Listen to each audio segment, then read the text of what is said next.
मित्रांनो, महाभारतातील चक्रव्यूह आठवतंय का? ज्यात अभिमन्यू अडकतो, ज्याची रचना माहित असेल पण बाहेर पडायचा मार्ग नाही. पण एक प्रश्न आहे, हा चक्रव्यूह फक्त कथामध्ये होता का, की तो प्रत्यक्षात अस्तित्वात होता? आणि जर होता तर तो नेमका कसा दिसत असेल? आता ऐका, कारण इतिहासाने स्वतः उत्तर दिलेलं आहे. महाराष्ट्रात सोलापूर जिल्ह्यातील बोरमणी परिसरात जमिनीखाली लपलेला होता सुमारे 2000 वर्षापूर्वीचा भारतामध्ये आतापर्यंत सापडलेला सर्वात मोठा दगडी चक्रव्यूह. हा चक्रव्यूह गोलाकार, त्यात आहेत तब्बल 15 वर्तुळाकार घेरे. एकदा आत गेलं तर मार्ग हळूहळू आत नेत जातो आणि बाहेर पडणं सोपं नसतं. हा चक्रव्यूह आहे इसवी सन 1ल्या ते 3ऱ्या शतकातील, म्हणजेच सातवाहन कालखंडातली. पण इथेच कथा आणखीन रंजक होते. या चक्रव्यूहाची रचना प्राचीन रोमन नाण्यावरील चक्रव्यूहाच्या डिझाईनशी मिळती जुळती आहे. म्हणजेच काय, 2000 वर्षापूर्वी भारत आणि रोमन यांच्यात फक्त व्यापारच नव्हता, तर कल्पना, कला आणि रचनांचीही आदान प्रदान होते. आणि हा अद्भुत शोध लागला कसा माहित आहे का तुम्हाला?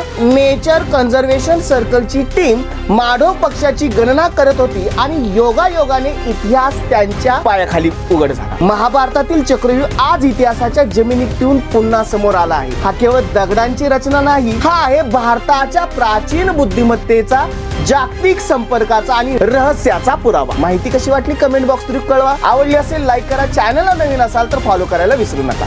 धन्यवाद.